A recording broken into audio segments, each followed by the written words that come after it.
اختر شیرانی ایک بڑے شاعر گزرے ہیں علی بھائی، آپ نے سنا ہوگا۔ کمال شاعر تو کمال تھے، لیکن ان میں کچھ خامیاں بھی تھیں۔ خامی یہ تھی کہ وہ بلا کے شرابی تھے، ساتھ ساتھ وہ اپنے سامنے کسی کو خاطر میں نہیں لاتے تھے۔ ایک مرتبہ ایسا ہوا کہ چند کمیونسٹ، اس وقت یہ لہر بڑی چل رہی تھی، تو وہ چند نوجوان آئے ان سے سوالات جوابات کرنے کے لیے، لیکن ان کے لیے 2 شراب کی بوتلیں لیتے آئے۔ دونوں بوتلیں انہوں نے پی لی۔ پینے کے بعد وہ اپنی مستی میں، اپنے ترنگ میں آ گئے۔ اب جب انہوں نے دیکھا کہ رنگ چڑھ گیا ان کے اوپر، تو انہوں نے سوال شروع کیے۔ ایک نے کہا، یہ بتائیں جوش کے بارے میں کیا خیال ہے؟ طرح دے گئے۔ فرمایا کہ ساحر لدھیانوی کے بارے میں کیا کہتے ہیں؟ فرمانے لگے شاگرد ہے۔ ظہیر کاشمیری کے بارے میں سوال کیا تو کہنے لگے اچھا ناظم ہے۔ فراق کے بارے میں پوچھا، مسکرا دیے۔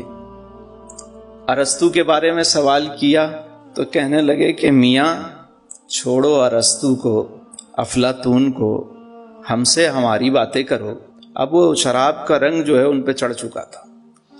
کہنے لگے کہ آج کے دور میں ارسطو، افلاطون، سقراط، بقراط ہوتے تو وہ بھی ہماری محفل میں بیٹھ کر ہمیں سن رہے ہوتے۔ تو ایک بدبخت نے اس وقت جب دیکھا کہ یہ فل نشے میں آ گئے ہیں، تو اس نے سوال کیا کہ یہ بتائیں کہ آپ کے نبی کے بارے میں کیا خیال ہے؟ اللہ اکبر! جیسے ہی اختر شیرانی نے یہ سنا تو آنکھیں کھل گئیں، اور جو ہاتھ میں گلاس تھا وہ گلاس اٹھا کے اس کے سر پہ دے مارا۔ فرمایا بدبخت، ایک گنہگار اور روسیا سے اس حالت میں اس کے سامنے اتنا مقدس نام لیا تو نے، تو مجھ سے میرا ایمان چھیننا چاہتا ہے؟ ایک گنہگار کے پاس اس کے علاوہ ہے ہی کیا؟ میں گنہگار ہو سکتا ہوں، سیاہ کار ہو سکتا ہوں، روح سیاہ ہو سکتا ہوں، لیکن اپنے نبی کا بے وفا نہیں ہو سکتا۔ اب وہ بار بار ٹیسٹر لگاتے ہیں، چیک کرتے ہیں کتنا ان میں کرنٹ باقی ہے۔ اور پہلی دفعہ ایسا ہوا، تاریخ میں پہلی دفعہ، کہ سرکاری سطح پہ اس طرح کی کارروائی کی گئی۔ اس سے پہلے انفرادی طور پہ لوگ کرتے رہے شروع سے، لیکن یہ پہلی دفعہ ہوا ہے تاریخ میں۔ اس کی جتنی بھی مذمت کی جائے وہ کم ہے۔ یورپ کے اندر بڑی تیزی کے ساتھ اسلام پھیل رہا ہے، بڑی تیزی کے ساتھ، اور مسلمانوں کی افزائش بھی زیادہ ہے۔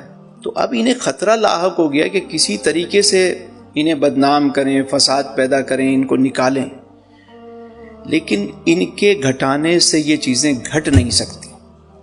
یہ کیا خاکے بنائیں گے یار؟ اللہ نے اپنے نبی کا تو سایہ نہیں بنایا، سایہ نہیں بنایا کہ کوئی اس کی بے ادبی نہ کر دے، اور پھر خاکہ اس کا بنایا جاتا ہے جس کی تصویر ہو۔ یہ تو اپنے خاکے بنا رہے ہیں، کیسے خاکہ بنا سکتے؟ شیطان بھی اس روپ میں نہیں آ سکتا، تو ان کی کیا ضرورت ہے کہ یہ کچھ کریں؟ کہ فرانس یہ سمجھتا ہے کہ ان کو ہم نشے میں لگا دیں گے، چیزوں میں لگا دیں گے، فلاں میں لگ گئے ہیں یہ، تو یہ اپنے نبی کو بھول جائیں گے۔ یہ ان کی بھول ہے۔ مانا کہ ضرورتیں ضروری ہیں زندگی کے لیے، مگر یا رسول اللہ آپ سے ضروری تو زندگی بھی نہیں۔ میرے تو آپ ہی سب کچھ ہیں رحمت عالم، میں جی رہا ہوں زمانے میں آپ ہی کے لیے، اور تمہاری یاد کو کیسے نہ زندگی سمجھوں۔ یا رسول اللہ تمہاری یاد کو کیسے نہ زندگی سمجھوں، یہی تو ایک سہارا ہے زندگی کے لیے۔